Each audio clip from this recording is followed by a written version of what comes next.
65 70 साल के मौलाना साहब खुर्दबीन और दूरबीनों से चांद ढूंढेंगे। कहीं किसी सूबे में ईद एक दिन पहले हो रही होती है, किसी सूबे में ईद एक दिन बाद में हो रही होती है।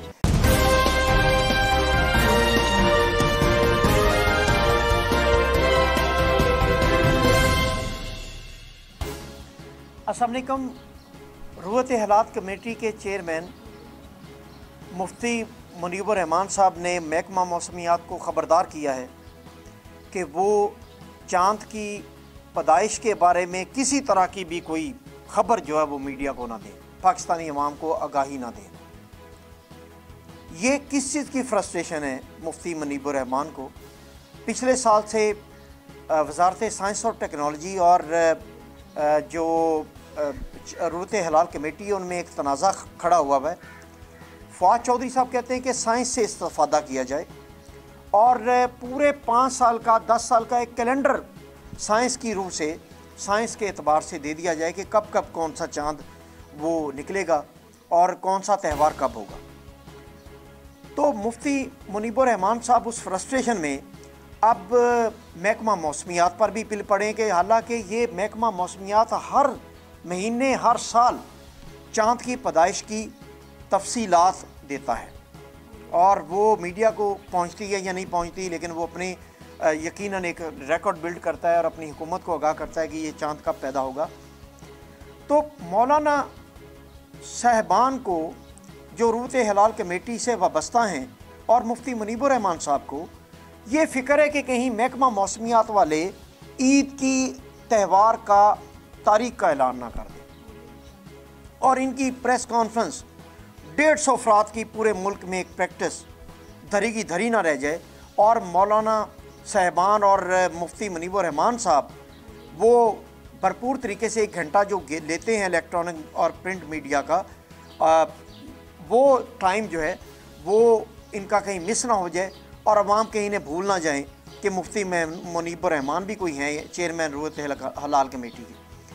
अब मुफ्ती मुनीबुर रहमान साहब गुज़श्ता 3 दहाइयों से भी ज़्यादा हो गया है वो मुफ्ती में रुवत हलाल कमेटी से वाबस्ता हैं और उनको उनके मरात, उनकी तनख्वाहें पाकिस्तानी कौम के टैक्स के पैसे से उनकी जेब से जा रही हैं और ये कहते हैं कि चाँद से इस्तेफ़ादा साइंस से नहीं करना बल्कि हम दूरबीनों से और खुर्दबीनों से मोटी मोटी नज़रों की 65 70 साल के मौलाना साहब मोटी मोटी नज़र की ऐनक के शीशे लगा के खुर्दबीन और दूरबीनों से चाँद ढूंढेंगे।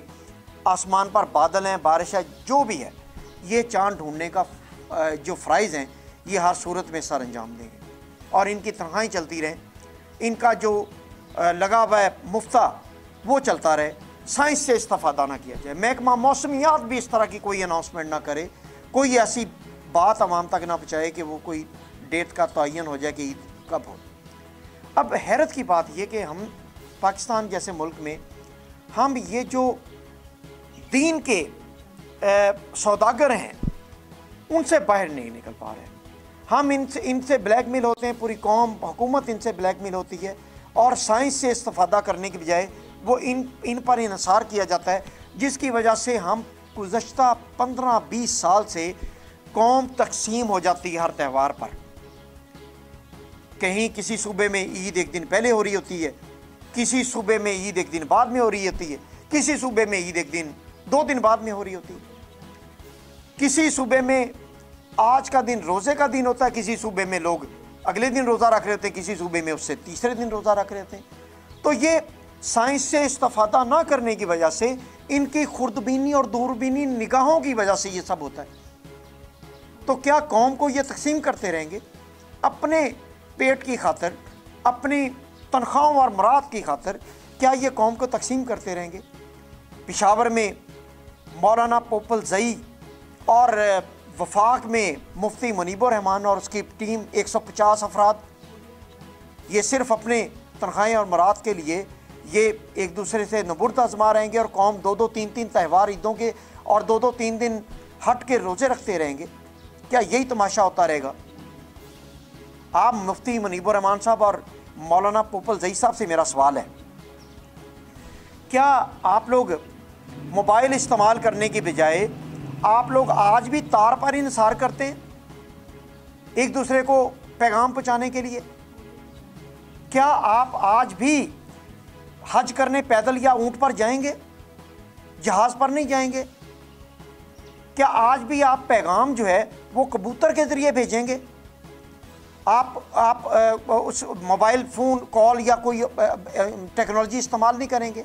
अब तो आप वीडियो कॉल पर भी आते हैं टीवी चैनल पर। क्या आप इलेक्ट्रॉनिक मीडिया की बजाय अब भी पैगाम खाल पर लिख के भेजेंगे लोगों को? क्योंकि वो हमारी रवायत है, हमारी बुज़ुर्गों की असासा है वो। और आप आज भी आप बिजली के इस्तेमाल की बजाय आप हाथ वाले पंखे इस्तेमाल करेंगे? आप गैस की बजाय क्या आप जंगल से लकड़ी इकट्ठी करके उस पर रोटियां पकाते हैं? क्या बाकी सारे काम ये करते हैं आप? वहाँ तो आप साइंस और टेक्नोलॉजी से इस्तेफादा करते हैं। वहाँ तो आपके पास एंड्रॉयड और आईफोन एप्पल जैसी शानदार टेक्नोलॉजी के फ़ोन मौजूद हैं। गैस और बिजली आपको 24 घंटे एसी चाहिए, हाथ वाला पंखा नहीं चाहिए। गैस आपको चाहिए, गीज़र चाहिए आपको नहाने के लिए और खाना पकाने के लिए आपको गैस चाहिए। लेकिन जैसे ही चाँद की बात आती है आपको अपनी रवायत याद आ जाती है, साइंस और टेक्नोलॉजी वहाँ पर जाके फेल हो जाती है और आप कहते हैं कि कौम को तकसीम रखें। पोपलजई की निशानदेही पेशावर से होती रहे हर साल 2-3 मरतबा त्यौहारों पर, और वो वहाँ पर कौम को गुमराह करते रहें ईद शबरात में और रमज़ान में, आप वफाक को गुमराह करते रहें। तो खुदा के लिए अब इस निज़ाम से निकल आए। और अगर आपने इस निज़ाम से नहीं निकलना, आपने चाँद साइंस से इस्तेफादा करने की बजाय दूरबीन से ही देखना है, तो फिर खुदा के लिए एंड्रॉयड फ़ोन भी छोड़ें।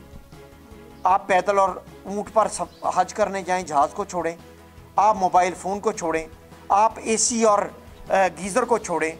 आप फिर जाएं जंगल में, जंगल से लकड़ियाँ इकट्ठी करके लाएं और अपने लिए खाना बनाएं। बाकी सबके लिए तो आपको टेक्नोलॉजी की ज़रूरत है। और आप मशहूर और मकबूल होने के लिए भी आपको टीवी चैनल्स पर भी प्रेस कॉन्फ्रेंस करने की ज़रूरत है, आपको सोशल मीडिया पर भी आने की ज़रूरत है। लेकिन जैसे ही चाँद देखने की बात होती है तो आपको याद आ जाती है कि ये इस्लामी रवायत ख़त्म हो रही है और आप कह रहे हैं कि नहीं, चाँद इसी तरह देखा जाएगा जिस तरह आज से 1400 साल पहले देखा जाता था। खुदा का खौफ करें, कौम को तकसीम करना बंद करें। 2-2, 3-3 ईदें और रमज़ान 2-2, 3-3 दिन में शुरू करवाना बंद करें। कौम को यकजा होने दें, साइंस और टेक्नोलॉजी से इस्तेफादा करने दें। अपनी अना और अपनी ज़िद को छोड़ें और कहीं और अपनी नौकरियां तलाश करें। बहुत शुक्रिया।